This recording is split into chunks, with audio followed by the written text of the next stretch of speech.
Bueno, voy a corregir el ejercicio que os puse porque me parece que necesitáis una ayuda con esto, ¿vale? Luego ya os pondré ejercicios similares para que vosotros practicaréis. Bueno, este es un ejercicio en el que se van a utilizar pues, las principales propiedades de la probabilidad y los axiomas, ¿vale? Entonces, bueno, empezamos leyendo, os tenéis que acostumbrar un poco al lenguaje que se utiliza en probabilidad, ¿vale? En un experimento aleatorio sabemos que la probabilidad de que ocurra A es 0,3, la probabilidad de que ocurra B habiendo ocurrido A es 0,4, esto es una probabilidad condicionada, y otra probabilidad condicionada es que la probabilidad de que ocurra B si no ha ocurrido A vale 0,6. Estos son los datos del problema y entonces nos piden en un primer momento, pues nos piden calcular la probabilidad de que ocurra A si ha ocurrido B, que como veis es darle este tipo de juegos en matemáticas, ya sabéis que son muy habituales. Os dan la probabilidad de que ocurra B si ha ocurrido A, y entonces os piden ahora la probabilidad de que ocurra A si ha ocurrido B. Cambiar el orden. Bueno, por definición de probabilidad condicionada, sabemos que esta probabilidad es el cociente de la probabilidad de la intersección entre la probabilidad del suceso supuesto. Entonces, necesitamos tener estas dos, el numerador y denominador, para poderlo calcular. Entonces, ¿cómo obtenemos la probabilidad de A intersección B? Bueno, pues manejando los datos que nos dan, ¿vale?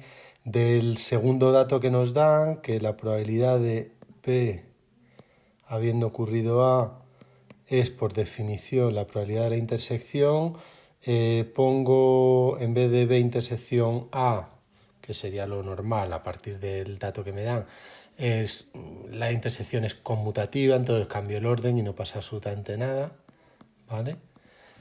Entonces de aquí, como veis, nos queda una ecuación bastante sencilla, que es 0,4 tiene que ser igual a la probabilidad de la intersección. Bueno, veis que la P la pongo a veces en mayúscula, minúscula. Yo estoy acostumbrado a ponerla minúscula, pero en los enunciados de muchos problemas, en la mayoría de literatura, pues aparece la P mayúscula. Entonces, bueno, un pequeño lío, no tiene demasiada importancia. Y esto es 0,3. Es decir, que de aquí deducimos que la probabilidad de la intersección pues es igual a 0,4 por 0,3, es decir, 0,12. Ya tengo parte del ejercicio resuelto. Ahora me toca calcular la probabilidad de que ocurra B. Entonces este va a ser un poco más complicado. Para calcular la probabilidad de que ocurra B, que como veis no tiene una relación muy directa con los datos que me dan, pues voy a utilizar un resultado, ¿vale? Que es muy importante. Este resultado, ¿vale? Se utiliza muchísimo en los problemas. Nos da la relación, o sea, cómo se pueden relacionar en un experimento aleatorio, pues un suceso con otro, ¿vale? Entonces, bueno, ya sabéis, a esto se le llama, esto que acabo de hacer, un diagrama de Venn, ¿vale? Ya sabéis que la probabilidad viene asociada o tiene que ir interpretada como el área en estos diagramas de Venn. Entonces este rectángulo representa el espacio muestral y dentro del espacio muestral pues tengo dos sucesos, A y B. Entonces, ¿qué es lo que quiero decir? ¿Qué resultado voy a aplicar aquí? Pues bueno, yo el suceso A, podría haber cogido el B, luego voy a coger el B en realidad, o sea, son intercambiables. Cualquier suceso, vaya, se puede expresar como la unión de estos dos sucesos disjuntos. Por un lado, A intersección B, unión A intersección no B. ¿Cómo se explica esto? Esto tiene una explicación muy intuitiva y muy visual, ¿vale? El suceso A ya sabemos que es el globito este de aquí. Entonces, la parte A intersección B sabemos que es esta de aquí. Mientras que A intersección no B es esta parte de aquí. ¿Vale? Entonces, como veis, he expresado o puedo partir el suceso A en estos dos trozos cuya unión me da directamente eso y son sucesos que no se superponen, es decir, son disjuntos. Por lo tanto, siempre puedo expresarlo así. Esto utilizando el axioma 3 de aditividad dice que la probabilidad de cualquier suceso A se puede expresar como la suma de estas dos probabilidades. ¿Vale? Entonces, este es un resultado muy importante y que claro, yo he expresado el suceso A, pero podría haber expresado el suceso B como la unión de la intersección B intersección A con la unión de B intersección no A. ¿De acuerdo? Entonces, eso es lo que voy a hacer aquí para calcular la probabilidad de B. ¿Vale? Entonces, para eso, fijaos que ya tengo el primer resultado que he averiguado, A intersección B. Entonces, ahora quiero calcular la probabilidad de B intersección con no A. Esto es lo que quiero calcular, ¿vale? Para tener ya la probabilidad de B. Porque entonces la probabilidad de B será igual a la probabilidad de B intersección A más la probabilidad de B intersección con no A. ¿Vale? Entonces esto ya lo tengo y voy a calcular este otro. ¿De dónde voy a deducir este resultado? Pues del otro dato que me dan, porque fijaos que me dicen el resultado, el dato que me dan es la probabilidad de que ocurra B si no ha ocurrido A, que vale 0,6. Entonces esto por definición es la probabilidad de la intersección. El orden en la intersección, como veis, juego con él y lo pongo como me interesa. Entonces de aquí tengo una ecuación muy sencilla que me queda que esto es 0,6 igual a la probabilidad de la intersección entre la probabilidad de no A. La probabilidad de no A, pues ya todos sabemos que es 1 menos la probabilidad de que ocurra A. Es decir, esto es probabilidad de la intersección. La probabilidad de la intersección y 1 menos 0,3, que es 0,7. Por tanto, la probabilidad de que ocurra B y no ocurra A es igual a 0,6 por 0,7, es decir, 0,42. Y de aquí ya entonces puedo, ya tengo entonces la probabilidad de que ocurra B, ¿vale?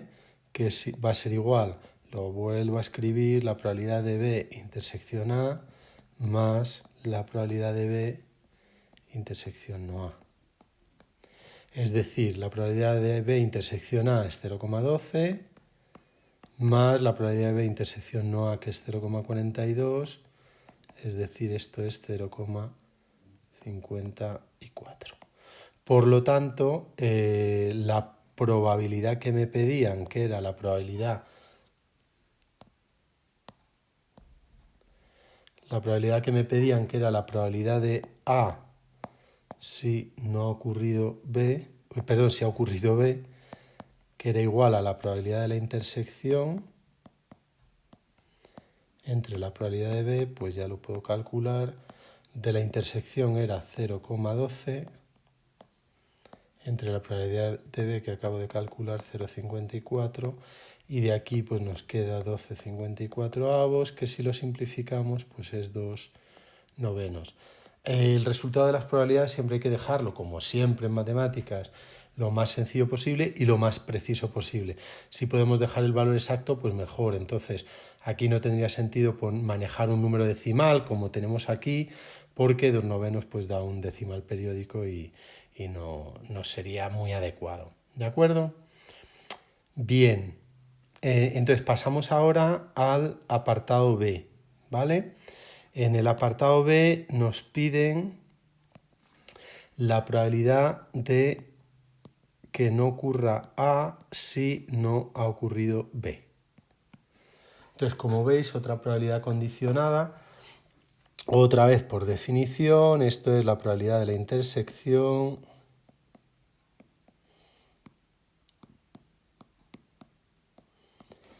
Entonces, otra vez, ¿de dónde sacamos estos datos? Bueno, el denominador en este caso pues es bastante fácil porque la probabilidad de que no ocurra B, pues esto sabemos, o sea, ya os tenéis que haber acostumbrado a esto, que lo hemos utilizado ya un par de veces. 1 menos la probabilidad de que ocurra B, entonces esto es 1 menos y la probabilidad de que ocurra B es 0,54, es decir, esto es 0,46. Ya tengo el denominador que necesito. Ahora, ¿cómo calculamos la probabilidad de la intersección de estos complementarios? Bueno, pues aquí tenemos que recordar las leyes de Morgan.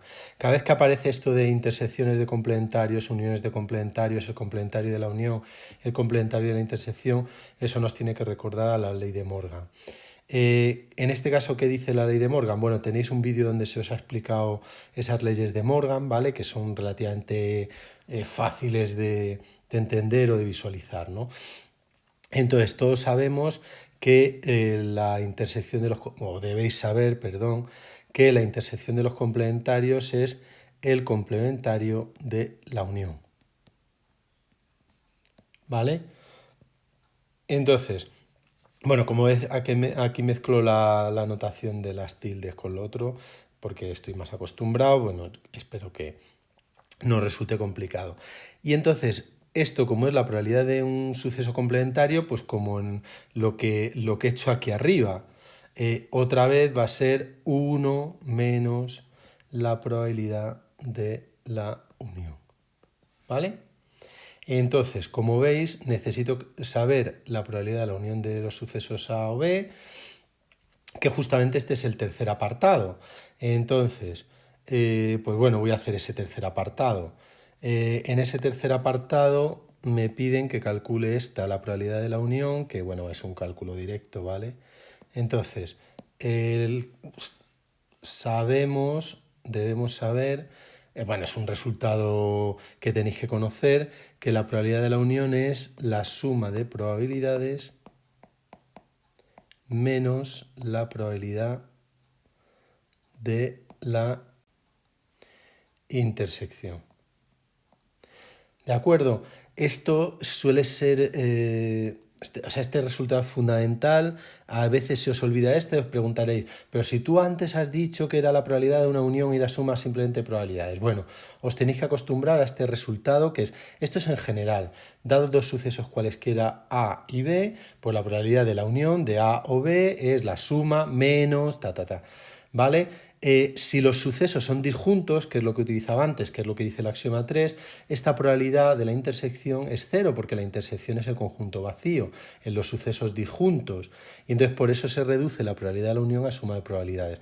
Pero en general se va a verificar este es un teorema fundamental de la probabilidad. ¿Vale?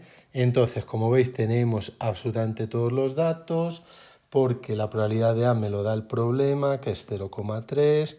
La probabilidad de que ocurra B lo he calculado antes en el apartado A, que es 0,54. Y la probabilidad de la intersección, pues lo he calculado también en uno de los primeros pasos, es 0,12. Y por tanto, este apartado, pues como veis, es muy facilito. Nos queda 0,72. En este caso podemos dejar el resultado en forma decimal porque es un decimal exacto, no hay ningún problema y se queda así o se pone en forma de fracción como queráis. Entonces ya he resuelto el tercer apartado y puedo retomar, volver al apartado B y entonces ya utilizar este resultado del apartado C para calcular la probabilidad de la intersección de los complementarios como 1 menos la probabilidad de la unión que acabo de calcular, que no me acuerdo de lo que me ha dado, 0,72. 0,72, es decir, esto es igual a 0,28. Y por tanto ya tengo resuelto el ejercicio porque la probabilidad de que no ocurra A sabiendo que no ha ocurrido B es igual a 0,28 entre la probabilidad de que no ocurra B, que es otra vez pues 0,46, es decir, el resultado en este caso lo pongo en forma de fracción porque el decimal me quedaría periódico y no es adecuado. Entonces simplificamos y me parece que solo podemos simplificar así. ¿De acuerdo? Entonces ya tendríamos pues los tres resultados, ¿de acuerdo? Que, que nos pedían. Es muy importante esta propiedad, ¿vale? Que visualizarla, hacer un esfuerzo por entenderla, que se utiliza pues bastante. ¿De acuerdo? Bueno, pues espero que lo hayáis entendido, tenéis que ver el vídeo varias veces hasta entender todos los pasos e iros acostumbrando con los resultados estos fundamentales de la probabilidad. Bueno, mucho número y todo esto, pero en el fondo pues se manejan siempre los mismos argumentos como veremos, ¿vale? Hasta luego.